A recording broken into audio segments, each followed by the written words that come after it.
And so we're live. Awesome. All right. Well, hi, everybody, and welcome again back with the beautiful Teresa. We are back for another Facebook Live. And today we're talking about, well, we had two shows last week, Teresa, right? Where we talked about how do you survive the holidays when going through a divorce. And so today we're going to continue that theme. But today we're talking about so you survived the holidays. Now what? You're on that emotional, you've had that emotional high, maybe you're on the emotional crash. So now what do you do? Yes, the emotional hangover. Yes. So, we gave a lot of tips and advice last week where we talked about um, maybe sometimes taking the high road, swallowing your feelings, swallowing those emotions, maybe even sometimes feeling like you had to roll over to what the other person Mm, wanted. And we also talked about, maybe trying not to let those emotions flare up, but maybe you did, right? Maybe somebody out there is one of the people that just didn't swallow the emotions and couldn't get past it and did have an emotional blowout or an emotional struggle. And so now after the holidays, how do we recover? Because both of those things, even if you suppressed your emotions, put you in, I think, what you talked about, right? That emotional hangover. You're still dealing with those emotions.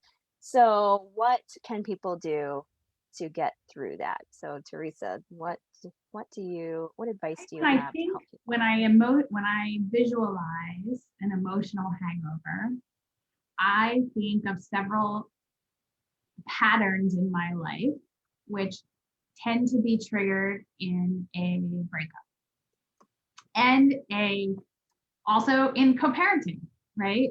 Hmm. Because so many of your expectations of what you think things should look like are shattered in those moments. And then you're left with feeling angry, feeling lost, feeling hurt, feeling alone. And it's very easy to have an emotional reaction and get into like, what my therapist would call the reptilian brain Hmm. and react on a basic instinctual level and not take a moment to breathe to then react at an intellectual level. Hmm. And what that leaves you with, in my experience, that emotional hangover that it leaves you with is feeling tired, feeling sad, like weepy, where you just want to like cry and and you feel like you're trying to hold it all together and you don't know if you can do it anymore. And I remember having those moments of feeling like underneath, right underneath here, Hmm. it was just a river waiting to become unleashed. And if I acknowledged weakness at all, I wasn't sure if I would be able to control it. Yeah, those emotions were just going to come exploding out one way or another, whether it was tears or screaming or, just losing it on somebody. Yeah, absolutely. 100%. Yeah. Yeah, I've Uh, been there also. So, yeah. so I think the best way that I could say that one of the things that I've learned about that pattern in my life is that it's okay to be kind to yourself, Mm, and absolutely. it's okay to admit sadness. Hmm. And Right. And we talked about last week too, just acknowledging the emotions, right? And we talked about it on Wednesday with Nancy and Dr. Grenman in helping the children going through that, acknowledging the emotions and letting them experience the emotions. And but you've got to do that for yourself as well. You've got to acknowledge and go ahead and experience and work through the emotion, and there's healthy ways to do that. And we talked about some tips last week with that too, which is just taking that time for yourself, finding that thing or those things that you enjoy doing for your self-care, whether that's reading a book or going for a run or journaling or taking a bubble bath or getting a pedicure or a massage. You talked about, Teresa, that finding that adventure that you've always wanted to do, that that thing that you can go do, whether you do it alone or whether you find somebody to go with you, but Mhm. just doing that thing that you've always wanted to do and really taking care of yourself and finding that inner peace. And one thing that I coach people on in the divorce coaching side is also finding that inner self-love and that inner forgiveness, right? Because a lot of those emotions that we're experiencing are really, when you get down to the heart of them, even though they feel like you're angry at the other person, it really boils down to a lot of the things that you're dealing with your own self and your own emotions. And you need to give yourself that forgiveness where, you know, uh, you didn't fail. It wasn't your fault that the marriage broke up. It wasn't any of those things. And finding that self love and that self forgiveness and really working through that. So, those are all great ways to do that and all great things you can do. And then we talked about finding your tribe, the right tribe, that Mhm. right supportive tribe, Yeah. because you're not alone. And these are tough times and they're emotional times, and you need to have that great emotional support. And if somebody out there is feeling like they're alone and they don't have a support tribe, of course, we've always said we are here and we are your tribe and we will be 100%. that for you. But I want to give out, there's other places where you can go to find that. And, there's support groups locally in local chapters in the areas that you can do a Google search for and find divorce support groups. You can find mom groups, dad groups, just regular divorce groups that are, commingled divorce groups. There's also Facebook groups. I'm actually a member of about 4 or 5 um, divorced moms, divorced parents, single moms, single parents, all of those types of divorced groups or single parent groups in Facebook. The caveat to that is, of course, again, in that making sure that you're finding the right supportive tribe in that, because that goes everywhere from support to, that way that we've talked about before, they take your side, meaning well, but it's not necessarily the support that you need or the best support to give. But And also, I think we are all human, and mhm, we're prone in those situations to partake in avoidant behavior. mhm, And in retrospect, right, I could say it now because it's so far in the rear view mirror, but in it's easy in creating a new identity and a new social life to be seeking experiences mhm, and not really staying centered on what was my part in this not working mhm. and how do I make sure I don't do that in the future. Right. Right. And I can only say because I've done it twice, like I didn't do that the first time. And I ended up waking up one day in the same situation. Right. And it's my fault. Like I take ownership of that.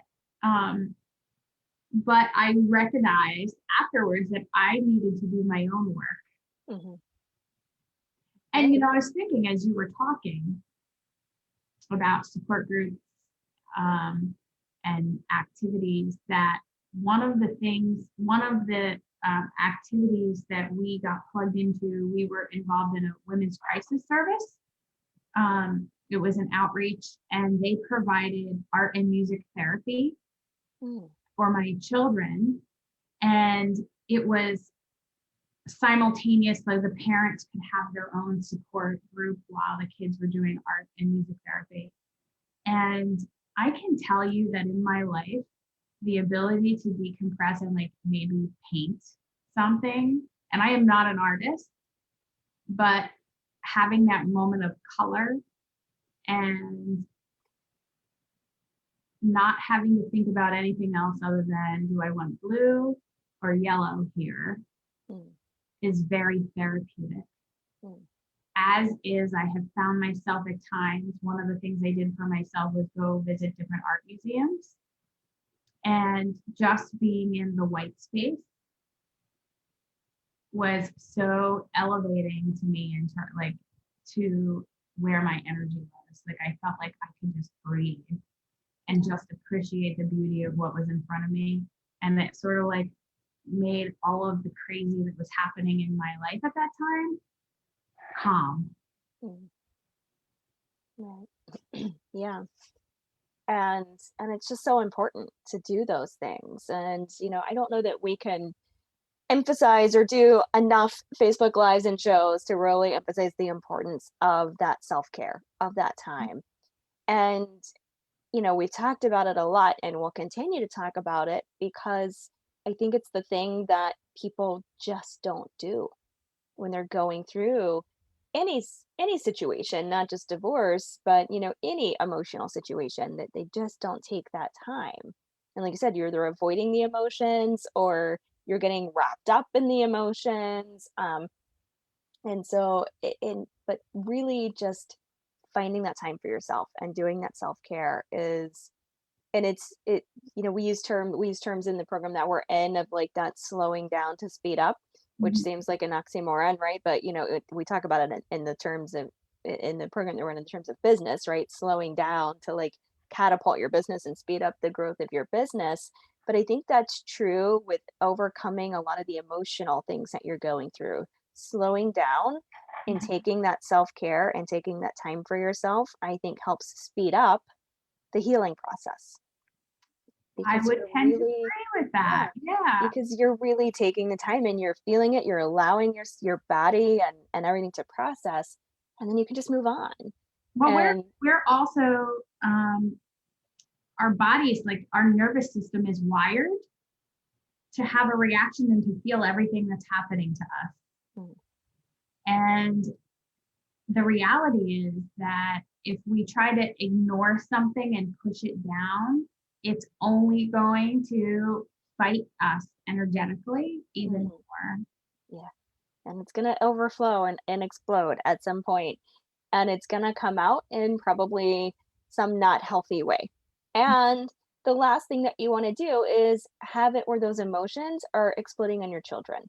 Yeah. Right? They're having their own emotional experiences.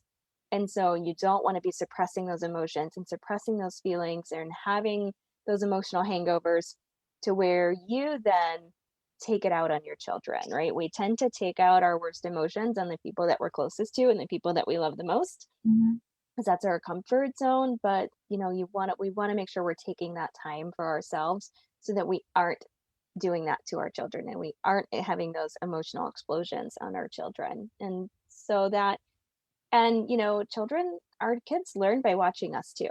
So learning the healthy coping ways that to deal with the emotions and how to get through them, your kids are watching and they're going to see how you handle those emotional trying times, and they're going to learn by the example that you set and how you're getting through it and how you're handling it.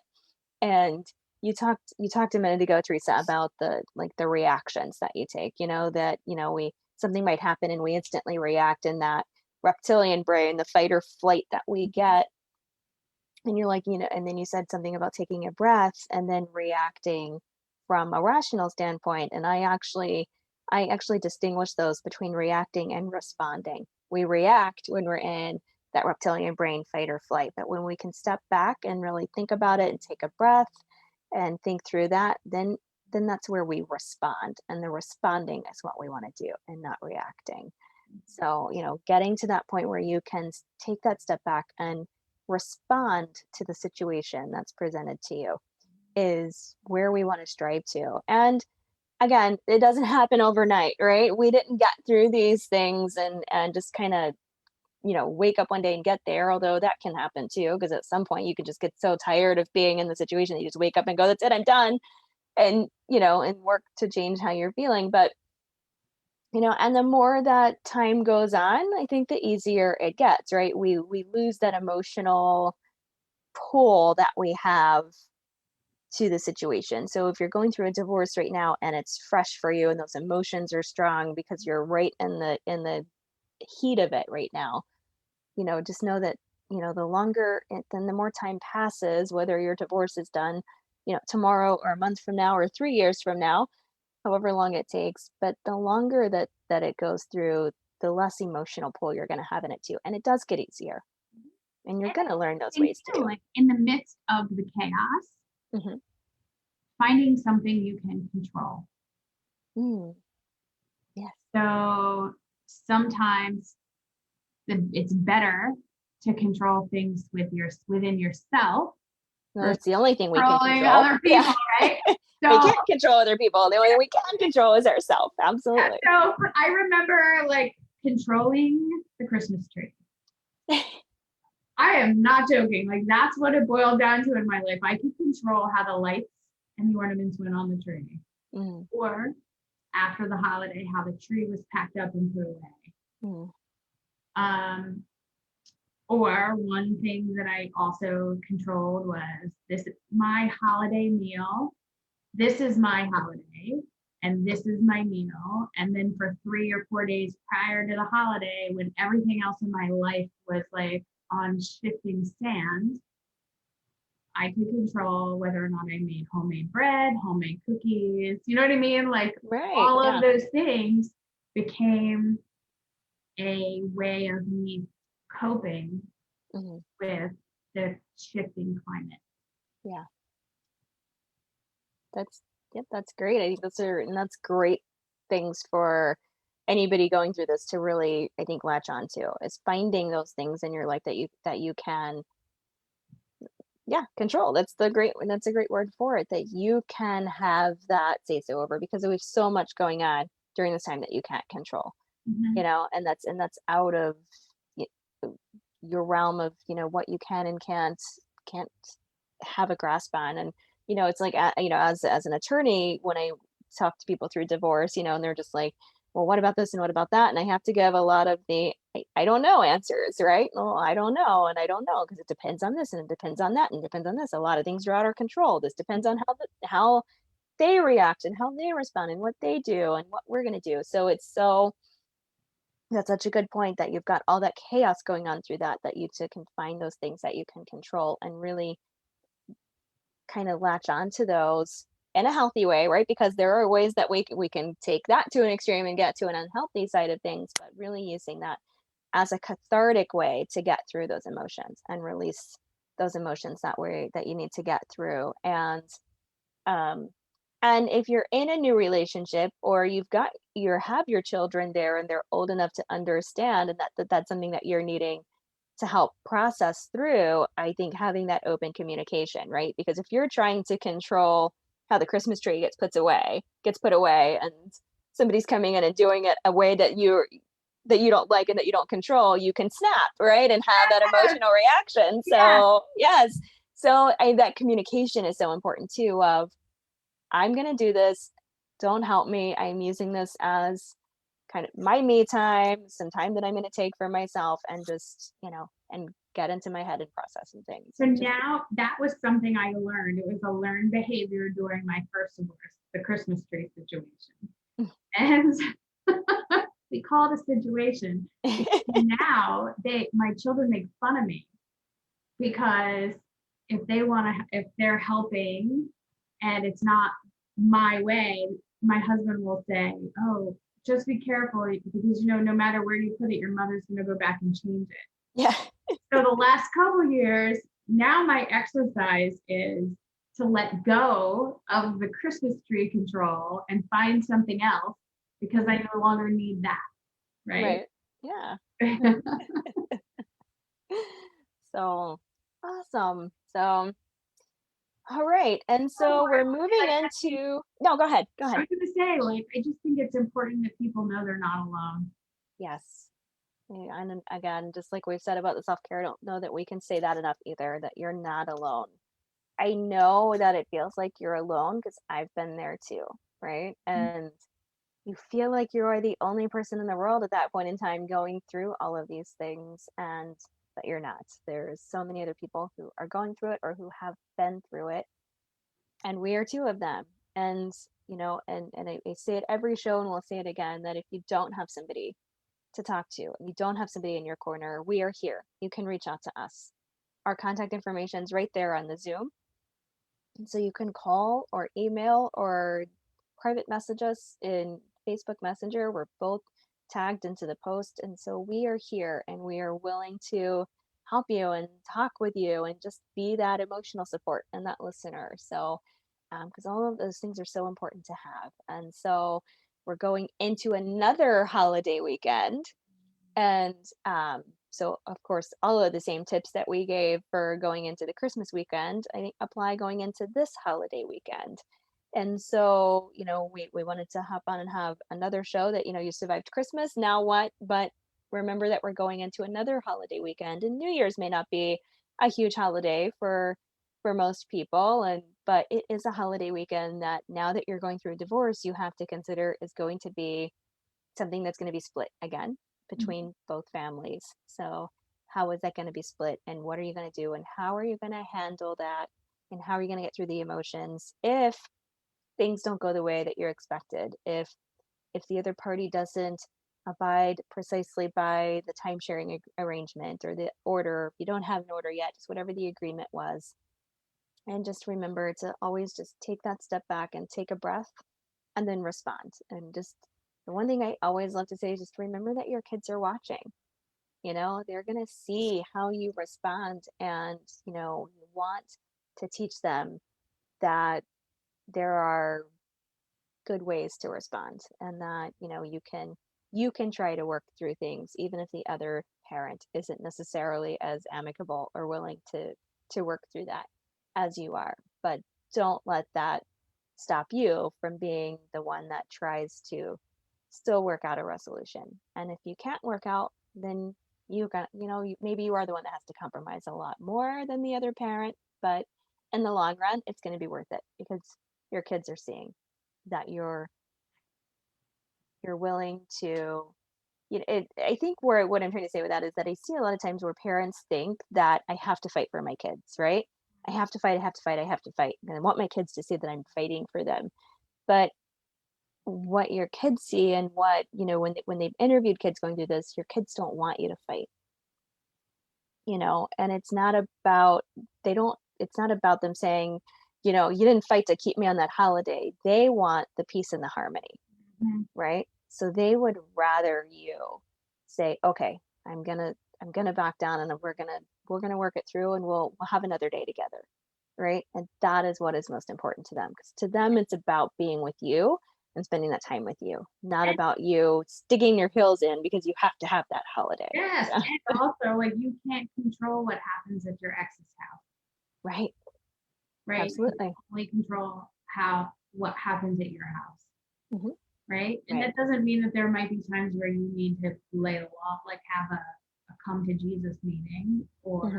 consult with your attorney, right? But often, more times than not, it's really just different different styles of parenting and different lifestyles. Yep. Yep. And And I've said that before, too, and I'll say that again, that just because you have different parenting styles doesn't make one of you wrong and the other one right, right? Different parenting styles are just different parenting styles, and they're both okay. yeah, Unless they become, to a point where they're abusive, and then that's a different topic for another day. But just because you disagree with the way that the other parent parents, because you think your kids should be in bed by 8 and they think they need to be in bed by 10, yeah. that's not something to fight about, to get into an uproar about, to get overly emotional about, because that's the other parent's choice, and they're allowed to have that choice when the children are with them. Yeah. So, all right. Well, thanks, Teresa, for hopping on another Facebook Live with me Having me. and helping our watchers and everybody just hopefully get through the emotions of these times and the stress of these times that we have. And as we've said 100 times, we'll say it one more time. We are here if you need us. Our contact information is in the Facebook, or sorry, on the Zoom link there. It's right there posted in my screen, and so is Teresa's.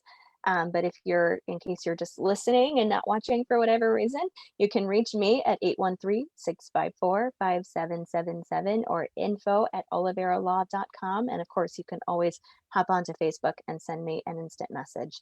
Teresa, how can they reach you?